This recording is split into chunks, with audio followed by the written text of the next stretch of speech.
Welcome to segment 213. In this segment, we'll look at a case study analysis. You read in the textbook relating to From Agricultural Waste to Sustainable Future was the title. There were two questions that I indicated that I wanted you to kind of think about. The first one is, if the idea for this invention was not new, how does the invention still overcome, for example, the novelty requirement and the non-obviousness requirement that we have discussed as well? Secondly, inventions are often the result of collaboration of many great minds. So how did collaboration assist in this inventing process? Let's talk briefly about these two questions, and then we'll dig into some of the other things that I have going on here. First is, how does this actually qualify for novelty and non-obviousness? Now, I thought it would actually be interesting for you to see a little bit more as to what was actually invented. Because, in fact, I think one of the first lines under the invention was, Mr. Ward's idea was in and of itself not new. And if something is not new, then we would automatically think to ourselves, well, how can it then qualify for patent protection? But let's actually look at what was received as far as patent protection. So the basis of the invention, as we see here on the slide, the straw jet harvester takes waste stalks and creates a continuous, tightly wrapped, rigid straw cable that is compressed. So you're essentially taking the waste that is produced, for example, from any of the harvesting, and you're compressing it together to make some type of a rope. And this innovative complementary binding machine assembles 4 cables in a square pattern and binds them together with a clay and recycled paper pulp bonding agent. The cables are then wrapped together with yarn into a variety of low-cost, fully recyclable, durable, non-toxic, and insulating building materials such as beams or construction panels. So it's pretty cool. You have essentially this very eco-friendly type twine assembly system that is then bound together to create building type materials. Now, if we look at, for example, this idea as to whether or not it is new, we have to keep a few things in mind. First off, is the idea patentable with respect to Section 101? Now, what he's doing here is he is building, obviously, these straw building blocks. But keep in mind that the idea was that previously all the material would have to be sent to the factory, and then after it was sent to the factory, you would then be able to create these types of building blocks. But Mr. Ward's idea here was that you would be able to do it directly within the field itself.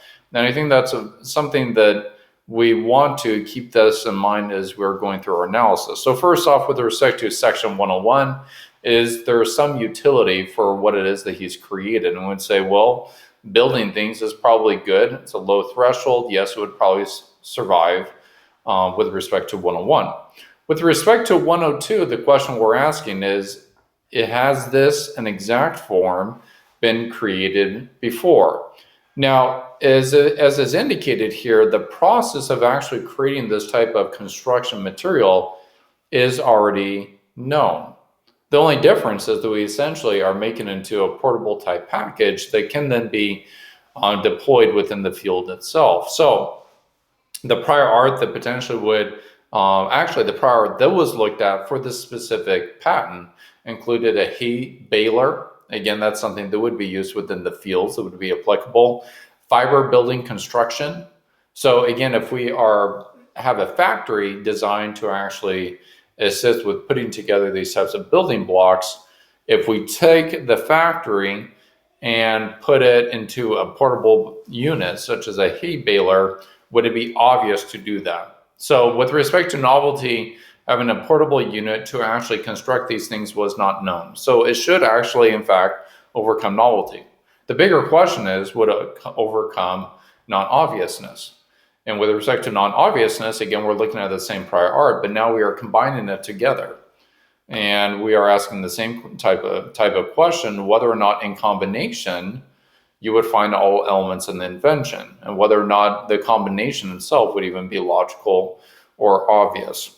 And in this case, let's take a quick look at what the actual claim was that was allowed. So it's a method for creating a building material.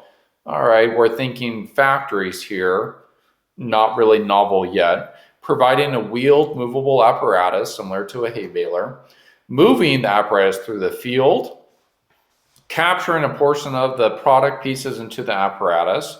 Again, this is very similar and akin to a hay baler. Aligning it on the apparatus to create aligned product pieces. Binding. Now, up until this point, it's been very, very similar to a hay baler. And then we have binding it together by a spiral wrapping on said apparatus to create a strand of spiral wrapped agricultural product pieces. And then we bind together an additional plurality of aligned agricultural product pieces to form a plurality of strands. And then we wrap the strands together. So if we were just simply taking straw, compressing straw, bundling it together, similar to a hay baler, we've already gone far beyond that. And then what we're doing is in the factories, even if we are, what's occurring in the factories would be almost, for example, from step D on. So steps A, B, C, D, and then the very beginning of E would be a hay baler. And then if we look at the factory type setting, probably D, E, F, G, where you're taking the strands, binding them together to build these construction blocks. The question is, would that be obvious? Now, in the end, they got a patent on it. So they obviously overcame the obviousness rejection. But in your mind, I want you to be asking yourselves, why would this overcome obviousness? And one of the things that you can do is look at and think about, if you were the examiner here, would it be obvious to combine a hay baler with a agricultural factory? No, it might be. They are both within the agricultural type business and market and industry. So that would be some type of a logical conclusion, or at least some type of logical basis and analysis. But going beyond that, the question is the combination of the factory in combination with the hay baler actually teaching all elements of the claimed invention? And in this case, it doesn't. That all the specific nature of what actually is being claimed here is not in fact found in the prior art. So although the idea itself is not new, putting it into a portable package that can actually be deployed within the field is something new. Nobody previously had been able to do that. You needed a big factory, a big industry in order to even be able to do that. Whereas now this is something that in fact is very feasible. Inventions are often the result of collaboration of many minds. How did the collaboration assist? So in this mind for Mr. Ward, in fact, I think it talks about how there were two different agencies or entities that at least helped him come up with the end product here. One was the Oregon State University, and the second was, in fact, the EPA, where they got a grant from the EPA to assist them with actually developing this more. And that often is the case, where you might have great minds that collaborate with universities, with the government, to actually help bring things to pass.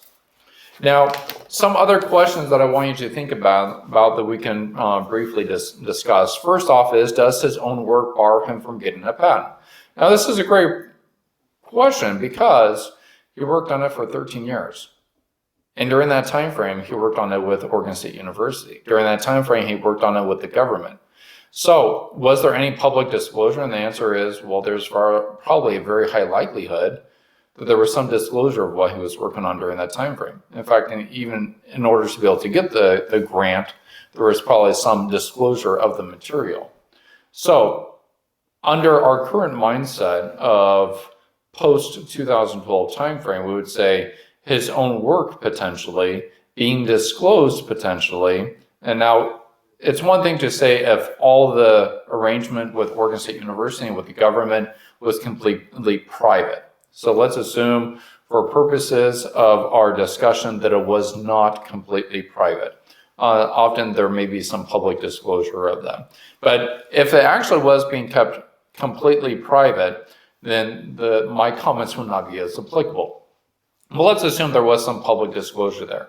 And the question is, would his prior work, his public disclosure, serve as means to potentially prevent him from getting the patent? And the answer is, under our current framework right now, the answer would be yes. If he publicly disclosed it in some manner, keep in mind he only gets that 1-year grace period to actually get something on file. And if that 1-year grace period actually goes past that deadline, then no, he would not be able to get a patent and or rights on that invention. However, this was prior to 2012. And during that time frame, keep in mind, it was not a first to file system, which is the post-AIA type system. It was a pre-AIA first to invent system, completely different. And so if Mr. Ward, for example, let's assume at the beginning of that 13-year, took meticulous notes and showed how he was continually working on this invention, and he was improving it, and he was collaborating with others, and he was finally getting to the point where he then has a working prototype, and then he ends up with a finished product. He then goes ahead and applies for a patent. And let's assume he was making public disclosure all through that time frame. Under a first to invent system, he would still be eligible for a patent. Because if he showed that he really was the first inventor here, and he went through that whole process, and he was meticulous, and he was diligent, and he was doing everything that he should in order to assist with moving this invention along, then under a first to invent system, he does have rights to it. Under a first to file system, if there was a public disclosure and that 1-year grace period was passed, then he would not have rights. So I want you to kind of recognize that there is a difference as far as pre-AIA, namely first to invent system, versus post-AIA, which is a first to file system, which was the basis for most of my comments when we went through the patent system, but just want you to recognize a little of the difference. Why was protection sought internationally? Now, this is actually an interesting thought. A lot of startups ask this question: should I go international? And an easy response to that is, well, if your product, if your invention is going to be used in multiple countries, then you might want to consider getting protection within each of those countries. Now, the other question you should be asking is, what demand will there be and what protection will I get from each of those countries? Some countries will limit the amount of damages you get. Some countries are not as favorable as far as litigating on patents. So even if there is infringement, even if that is very blatant, you may still not be able to even get anything for it. So his invention, from his point of view, for example, could be literally used in any country in the world. So from that point of view, it made sense for him to pursue some type of international protection via a PCT type application. Now, how did he use his patent? It talks about in the discussion how he used it to attract investors. He was also taking a long-term perspective that by being able to have this innovative concept, that there should be some need for it throughout the world. So he used it to attract investors. He used it also to set the stage for further development of the country itself. I think the one interesting thing about all of this is that although there was a lot of interesting aspects of this story, one question you may be asking is, well, what happened to Mr. Ward and his straw jet? And I actually don't have the answer to you, or for you, to that question. What I do know is the straw jet is no longer in existence. So at the time when he actually filed for this patent protection, it was a very viable way for him to move forward, to attract investors, things of that nature. But 15 years later, the need to actually exist as a company, either the company changed direction, the market wasn't responding, they ran out of money. There's a variety of reasons as to why it is. Obviously, companies may fail. But one of the interesting parts was that for this particular patent, it was actually allowed to go abandoned.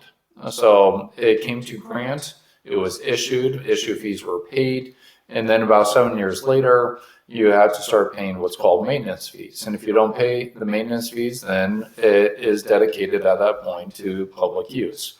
And that was what occurred in this case. So what could have occurred, and what we will talk about later on, is how do you actually use a patent even if a company is failing?